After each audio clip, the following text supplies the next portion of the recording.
Bom dia a todos, bom dia a todas, bom dia para você que nos assiste pela TV UFMA no Maranhão e pela Pop TV em Sobradinho e Porto Alegre. Sejam todos muito bem-vindos e bem-vindas a mais um ICL Mercado Investimentos. Hoje, quinta-feira, dia de conhecer aí como é que foi o desempenho do setor de comércio, do setor varejista aqui do Brasil. Então a gente vai trazer esses dados para vocês. Vamos falar do levantamento sistemático da produção agrícola também, que está sofrendo com as questões climáticas. A gente vai passar por todos os pontos importantes disso.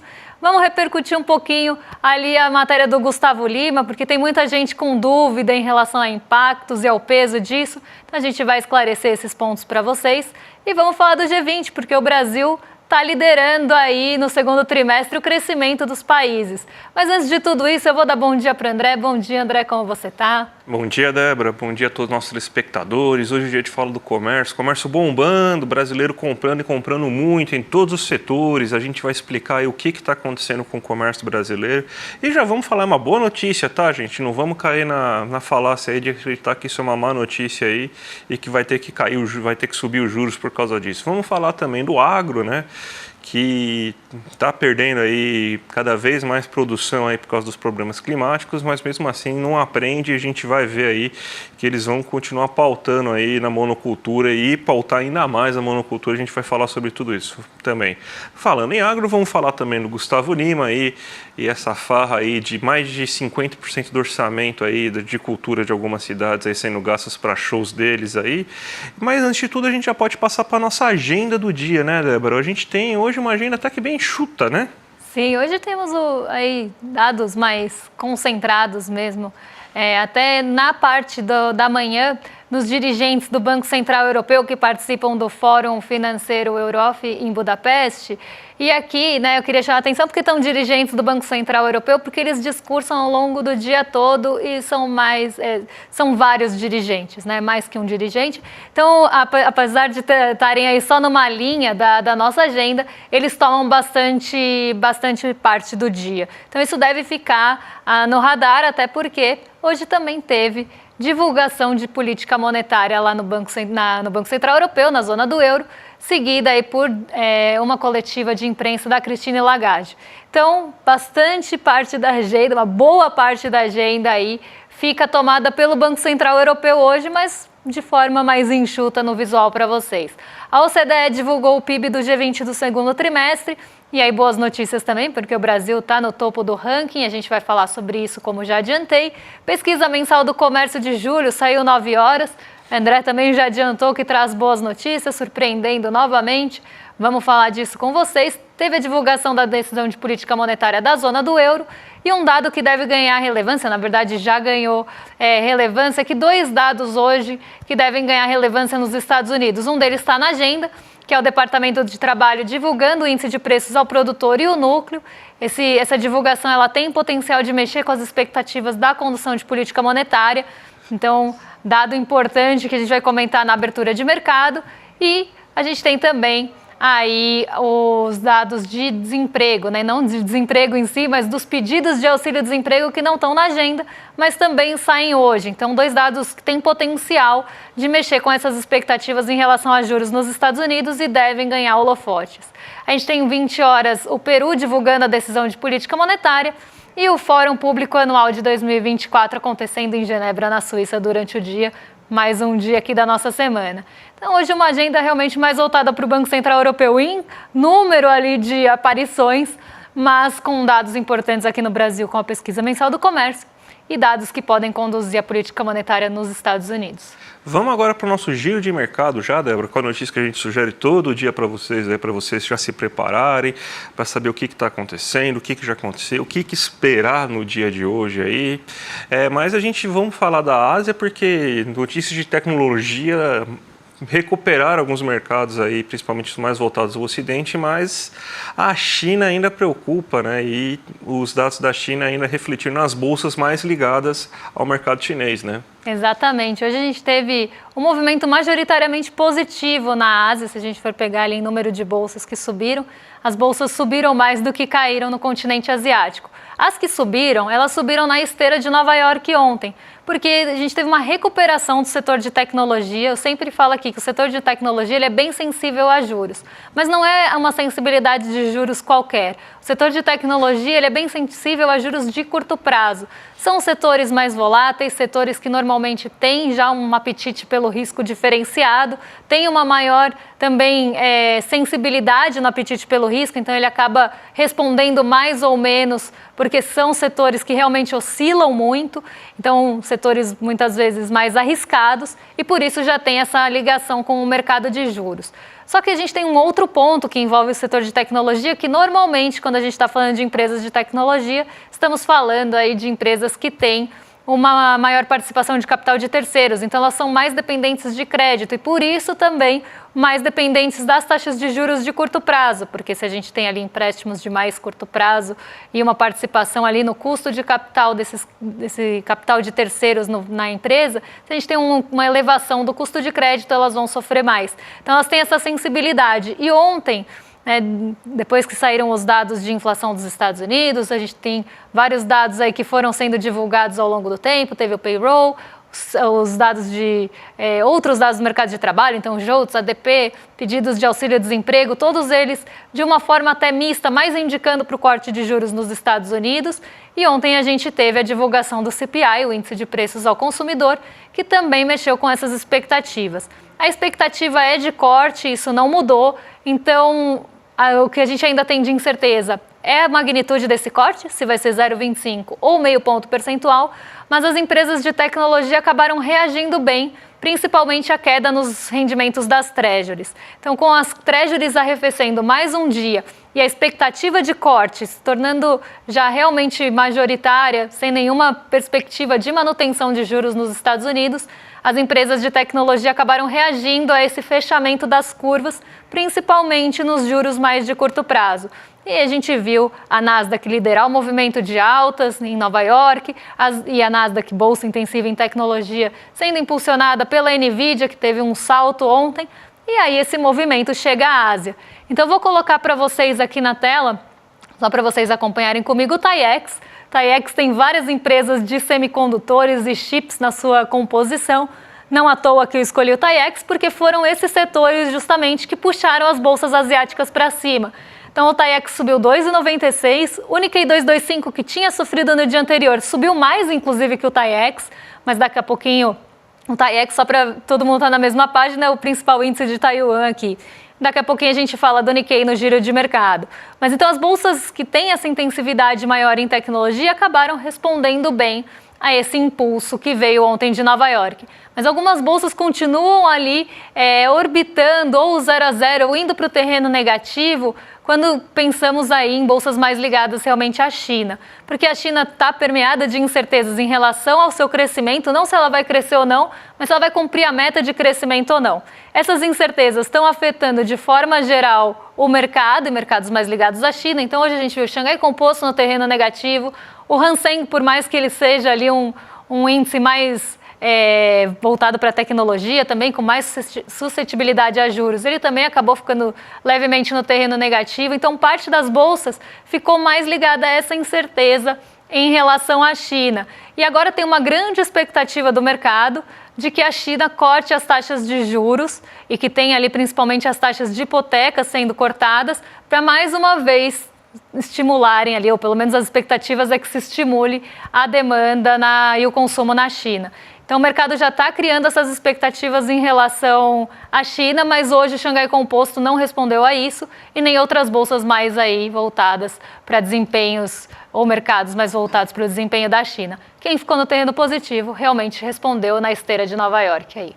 Vamos falar do comércio então, indo para o Brasil, porque o comércio surpreendeu, né? Todo dia a gente fala isso, né? Surpreendeu o mercado, subiu acima do que o mercado estava esperando, cresceu 0,6%, é a sexta alta no ano, em 7 meses a gente tem 6 altas mensais do comércio, só caiu no mês passado. E vamos ver aqui os gráficos que a gente montou aí para vocês, para a gente entender como que se deu essa alta no comércio. Se a gente pensar o comércio ele aumentou em 0,6% e no ampliado ele aumentou em 0,01%. O índice de construção civil puxou para baixo esse ampliado porque você teve queda na construção civil, a gente já fala aí mais ou menos daqui a pouco. Se a gente for pegar aqui o acumulado em relação ao mesmo período do ano anterior, a gente vai ter aqui 4,4% do comércio normal, do comércio que não tem autopeças, imóveis, nem construção civil, de alta em relação ao mesmo período do ano anterior e 7,2% de alta do comércio ampliado. No acumulado já tem 5,1% no acumulado do comércio normal e no ampliado 4,7%. No acumulado em 12 meses a gente tem 3,7% no acumulado 12 meses e 3,8% no acumulado em 12 meses do comércio ampliado. Vamos ver agora quais setores que tiveram aí os melhores desempenhos nesse mês aí para a gente divulgar para vocês. Combustíveis e lubrificantes aí foi o que teve queda de 0,5% e o material de construção de 0,3% aí nesse momento. O resto aí você teve alta em basicamente todos os setores. A gente não colocou aqui o de perfumaria e farmacêutica porque que também teve queda, mas a gente decidiu selecionar aqui até para vocês conseguirem ver quais foram os grandes puxadores aí do comércio nesse momento. 0,8% de alta nos hipermercados e supermercados, tecidos e vestuários, que é um setor que está sofrendo muito, que a gente já mostrou aqui que ele inclusive ainda está com um acumulado negativo em 12 meses, justamente pelo fato de que você tem um comércio aí muito grande aí com empresas chinesas que vendem muito vestuários e estava caindo mês após mês, ele voltou a crescer, 2,6% aí. Móveis e eletrodomésticos, itens caros, o brasileiro está comprando mais itens caros, ele estava com uma demanda reprimida para trocar, por exemplo, linha branca aí, de geladeiras e tudo mais, ele está voltando a comprar esses itens aqui. Outros equipamentos de informática, 2,2%, também itens de alto valor agregado. O brasileiro está gastando bastante aí, não é simplesmente o brasileiro está comprando coisas, ele está comprando coisas de alto valor no comércio. Veículos, 4,4% de alta dos veículos aí nesse momento, e só para a gente finalizar aqui, 2% de outros artigos de uso pessoal, ou seja, o brasileiro está comprando e pagando e comprando itens de alto valor aí no comércio. Então, o que aconteceu aí nesse ano?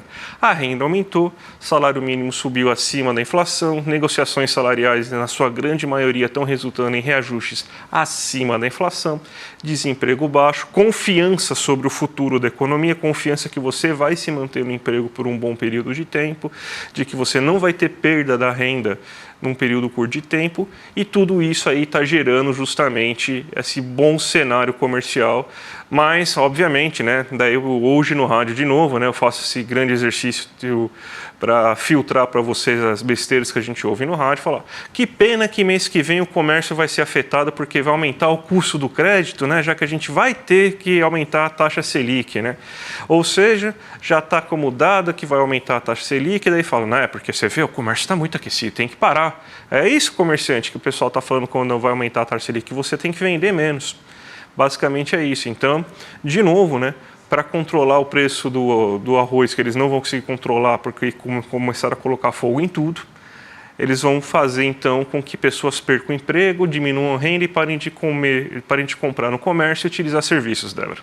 E aí o mercado errou de novo, porque a previsão, até vocês puderem voltar aqui só um pouquinho na outra tela, só para a gente pegar ali o desempenho do varejo, porque o que o mercado esperava, de novo, foi aí uma previsão subestimada. Para o varejo restrito, a expectativa era de alta de 0,4%.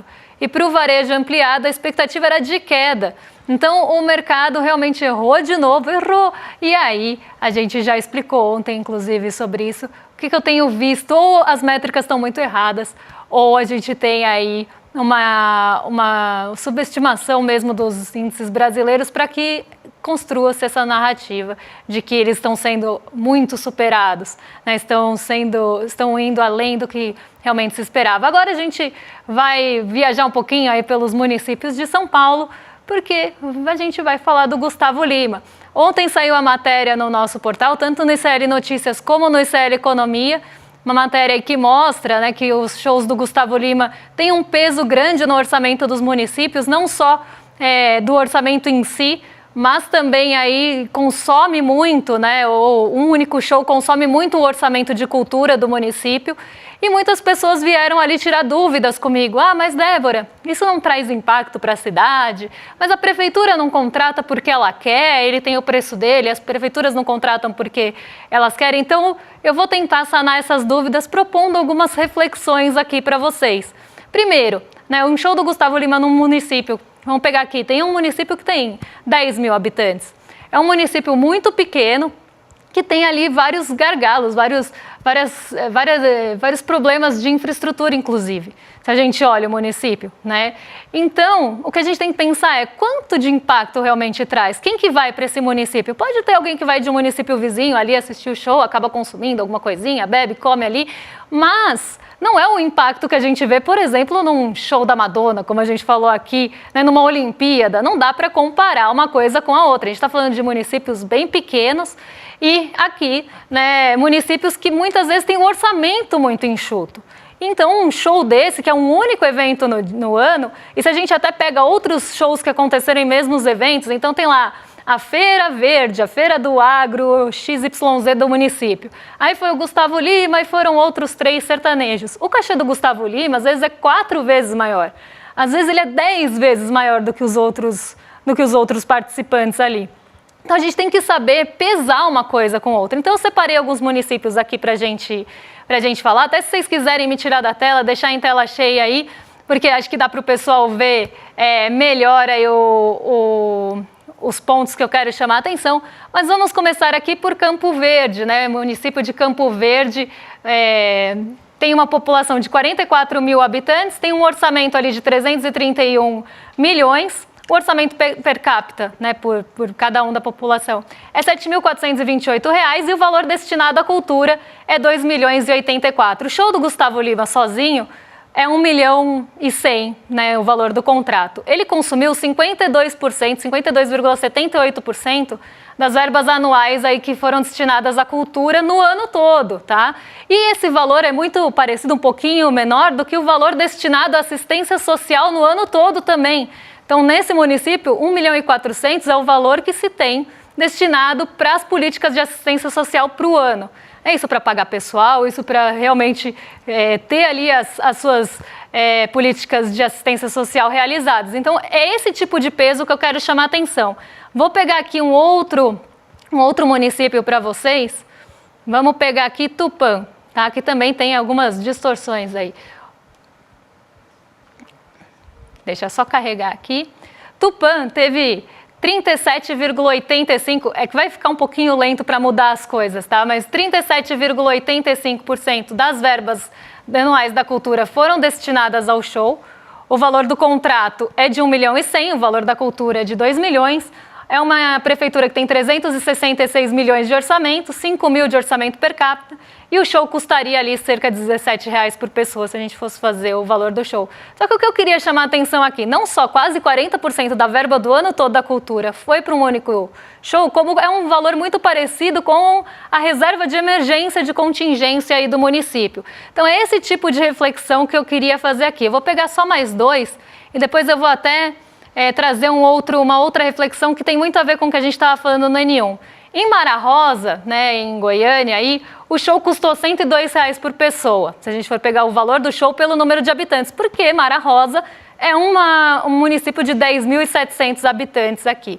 10% das verbas anuais da cultura foram destinadas ao show e a alimentação escolar, em 2024, o ano todo, custa ali para a prefeitura 1.700.000. Então é esse tipo realmente de coisa que eu queria chamar a atenção, até numa comparação com outras pastas, para vocês terem essa ideia que sim pesa no município. E aí até eu queria chamar a atenção para outros pontos. Pode deixar aí Mara Rosa na tela? Porque no N1 estavam falando ali, mas o município, né, os estados e os municípios também têm ali a sua parcela, né, de responsabilidade nas questões ambientais. Então eu separei alguns municípios só para a gente comparar quanto de verba tem na pasta de Secretaria de Meio Ambiente ou coisas que o valham, porque em Icó, que é um dos municípios que estão aqui, a verba destinada para o meio ambiente foi de 1.536.000. Em Campo Verde, que a gente já viu, foi 622 mil para o ano todo, metade aí quase do que se gastou no show. Em Novas Russas, o orçamento da pasta, né, que é Secretaria do Meio Ambiente e Desenvolvimento Econômico, foi de 1.625.000. E em Luiz Eduardo Magalhães, pasmem vocês, o Fundo Municipal do Meio Ambiente, eles não têm nem pasta disso, foi de R$390 mil. Então é esse tipo realmente de peso que eu queria trazer, né? Porque não dá para a gente discutir, mas que impacto vai ter? Mas a prefeitura pagou porque quis. É um valor muito elevado para municípios que às vezes têm isso de orçamento para gerir o ano todo pastas importantes do município. Então, o que tem que ser investigado porque isso não precisa de licitação, porque você fala, eu vou contratar o artista tal, não tem como montar uma competição entre eles, você quer aquele artista específico, então tem uma coisa que se chama inexigibilidade, até tem que falar devagarzinho, porque é trava-língua, de licitação. Então, a licitação não é exigível nesses casos. E aí, você consegue, né, também... abre precedentes para que os cachês sejam muito altos e aí pode ter, né, realmente isso tem que ser investigado, mas pode ter ali alguma distorção desse cachê para que alguém se beneficie disso. Então é isso que tem que ser investigado, mas o que eu queria chamar a atenção o valor é caro para esse tipo de município e o impacto deve ser muito pequeno. Não dá para comparar com outros shows, gente, que eu sei que muita gente veio me perguntar e por isso que eu quis esclarecer aí para vocês. Quando a gente faz um evento esportivo, e geralmente a gente faz esses eventos esportivos em grandes cidades, é justamente pela capacidade da cidade de absorver os impactos que aquele grande evento vai ter. Por exemplo, se a gente pensa aqui na Fórmula 1, eu nem gosto de Fórmula 1, mas eu sei que quando você tem Fórmula 1, vem muita gente de fora do país ver a Fórmula 1, as pessoas aqui dentro vão consumir a Fórmula 1, as pessoas de fora de São Paulo também vêm ver a Fórmula 1, então é muita gente que vem rodar, tem muita gente que vem trabalhar nesse evento, tem muita gente aí que vai conseguir aumentar seu faturamento porque vão comer, vão beber, vão fazer compras aí no município. Você, então, tem um giro bem grande aí de pessoas que vão girar numa grande área em relação a um grande evento e isso aí, sim, vai acabar gerando bons resultados. Aí a gente teve a NFL nesse momento aqui em São Paulo, você teve o show da Madonna no Rio de Janeiro, quando você tem Olimpíadas em Paris, você tem Olimpíadas no Rio de Janeiro, então esses eventos, sim, você consegue gerar grandes movimentações. Agora você pensa lá, qual que é a cidade que está aí mesmo na tela? Mara Rosa. Vamos pegar Mara Rosa aí, que tem 10 mil pessoas e vai gastar R$1 milhão aí, R$100 mil para você fazer um show do Gustavo Lima. O que você vai conseguir com isso? Você vai conseguir fazer com que pessoas de outros municípios próximos de Mara Rosa cheguem até lá. Beleza, mas você vai ter movimentação assim de pessoas de fora do país, de pessoas de outros estados, até porque nessas cidadezinhas, pelo que a gente conseguiu perceber aí, show do Gustavo Lima é que nem capim, né? Você vai lá e toda semana parece que tem um desses pequenos municípios que vão ter esse show. Então vai pegar aí uma micro-região brasileira, vai conseguir lotar, não sei se você tem, Débora, alguma ideia de qual que é mais ou menos o público médio desses shows aí? Eu tentei procurar, inclusive, nos sites de notícias dessas prefeituras, né, ou dos jornaizinhos locais ali, não encontrei nenhuma estimativa de público, nada assim, lotou, deve ter uma estimativa, né, deve ir bastante gente, não estou falando que é um show esvaziado, mas eu não encontrei nenhuma manchete em relação a isso. É que isso seria importantíssimo, porque isso daí, se fosse assim, vamos dizer assim, 50 mil pessoas em Mara Rosa para ver o Gustavo Lima, aí beleza, eu calo a boca, porque aí realmente tirou. Mas não é isso que provavelmente está acontecendo. Você não vai ter 50 pessoas, porque a cidade não comporta 50 mil pessoas. Isso é óbvio. É 5 vezes a população da cidade, 5 vezes a população da cidade. A cidade não vai comportar isso. Então você vai ter esses shows caros, muito caros aí, em pequenas cidades, que você não vai ter efeito. E a gente sabe para que estão fazendo isso aí. Não é para você girar a economia que está sendo feita. Vamos falar em português bem claro. É para você fazer populismo barato não, populismo bem caro para o orçamento dessas cidades aí, para você conseguir aí angariar a eleição. Porque essas cidades pequenas, basicamente, o prefeito é um grande zelador, e aí ele vai lá e promove um show desse, né, e consegue fazer com que a população goste dele. Né? Não tem muita questão de ideologia, não tem muita questão assim.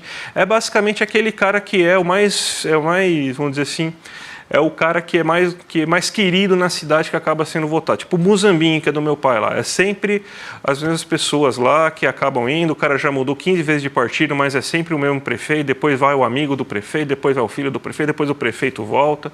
É basicamente isso. Daí, provavelmente, o Muzambinho deve ter contratado já algum show do Gustavo Lima. O Muzambinho deve ter uma cidade, se não me engano, deve ter uns 17, 20 mil pessoas. Não é um município tão grande assim também, né? Mas então você basicamente está contratando esse show para agradar essas 10 mil pessoas e garantir que essas 10 mil pessoas votem em você. Então é basicamente isso que a gente está acontecendo. Então não tem desculpa para você falar aí que vai aquecer consideravelmente a cidade, porque é outra lógica, outra estrutura. Então, gente, o pessoal está apanhando, fala, tá pagando porque quer, né? Mas você não tá, mas é sempre a mesma pessoa que está indo. Também é outra coisa que a gente tem que ficar atento, né?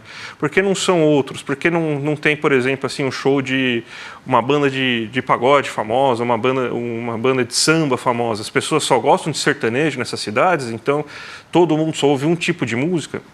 Coisas para a gente ficar bem atento, né, Débora? Até as pessoas perguntaram, mas quando você arrecadou com esse show? Normalmente são shows da prefeitura, né? Então é a festa da cidade. Tem a maior parte desses shows estão concentrados no São João. Então, eu peguei 6 meses, que a gente começa a ver esses shows acontecendo em março até setembro, foram 12. Então, assim, né, a gente vê mais acontecendo na época do São João, mas são festas da cidade, muito provavelmente shows ali da prefeitura. Né? Então, a arrecadação não está em pauta aqui e nem essa movimentação mesmo do comércio, que pode sim acontecer? Pode sim acontecer, mas pela própria estrutura da cidade, pelo próprio tamanho da cidade, a gente já sabe que não acontece, né, dessa forma que as pessoas estão imaginando. Então era isso que eu queria explicar, até porque eu vi essas dúvidas de forma recorrente, inclusive vieram me perguntar de forma particular e eu achei importante esclarecer para todos. Mais uma vez a gente tomou o programa inteiro aí com assunto polêmico, né? Mas vamos chamar a nossa audiência aí para uma coisa que bem interessante aí que vai acontecer, que é o ICL, ele fez uma parceria com o Flipei, que é a Feira Literária Pirata das Editoras Independentes, que é um dos eventos culturais mais revolucionários do país, reunindo diversas editoras, trazendo nomes nacionais e internacionais de peso, né? O ICL fez a cobertura completa aí dessa edição de 2024, falou sobre muita coisa aí, chamou muitos nomes, olha os nomes que participaram, que interessante, a Erika Hilton, Renato Freitas, o Stedley, Jones Manuel, Rita Segato, Raquel Rolnick, Mackenzie Wark, Luca França. Então, gente, vale muito a pena. Você quer saber o que aconteceu lá? Assine o ICL, assista o Flipei e você vai garantir diversos prêmios exclusivos aí. Eu sei que tem pôster, eu sei que vai ter o livro Utopias Piratas aí, A Revolta dos Mouros, Heróis e Renegados da Emergência do Capitalismo. Vai ter um e-book, do Rio ao Mar, uma coletânea de entrevistas, artigos e ensaios sobre a Palestina Livre. E não são um não, são 2 pôsteres. Olha que pôsteres bonitos aí que é da Flipei aí, gente. Então, já vira membro solidário aí e garanta aí a sua audiência aí para você conseguir ver tudo o que aconteceu nessa Flipei de 2024, que vale muito a pena. E amanhã a gente compra a promessa e a dívida e a gente fala do levantamento sistemático da produção agrícola, que é um assunto para a gente ficar de olho, principalmente agora. E agora, na sequência, vocês ficam com o Rolê ICL, com o William De Luca e o Guga Noblat. E amanhã a gente está de volta. Um beijão e até lá. Até mais, gente. Tchau, tchau. Se liga no que eu vou falar para vocês e tenta entender como isso é chocante e um perigo que a gente nunca viu acontecer desse tamanho aqui no nosso país. Só no ano passado, os brasileiros mais pobres gastaram com apostas mais do que eles gastam com itens de alimentação essenciais, como, por exemplo, arroz. Isso mesmo. O brasileiro gastou mais com apostas do que o país inteiro gastou comprando itens de necessidade fundamental ao longo do ano passado. Isso porque uma doença chamada Bets tomou conta do país de uma forma como nenhum outro país do mundo viu até hoje. Só que ninguém pode falar disso, porque os principais canais de televisão, os principais jornais, os principais influenciadores, eles são literalmente comprados por essas bets, com patrocínios milionários que fazem que eles convidem as pessoas, em vez de alertar dos riscos desse problema. O ICL mais uma vez resolveu enfrentar o que ninguém enfrenta. E no dia 19 de setembro, às 8 horas da noite, a gente vai lançar o documentário Bets, o jogo sujo que ninguém comenta. E quer convidar vocês para participar desse lançamento. E aí, no dia 19 de setembro, a gente vai estar junto, mostrando o que ninguém mostra.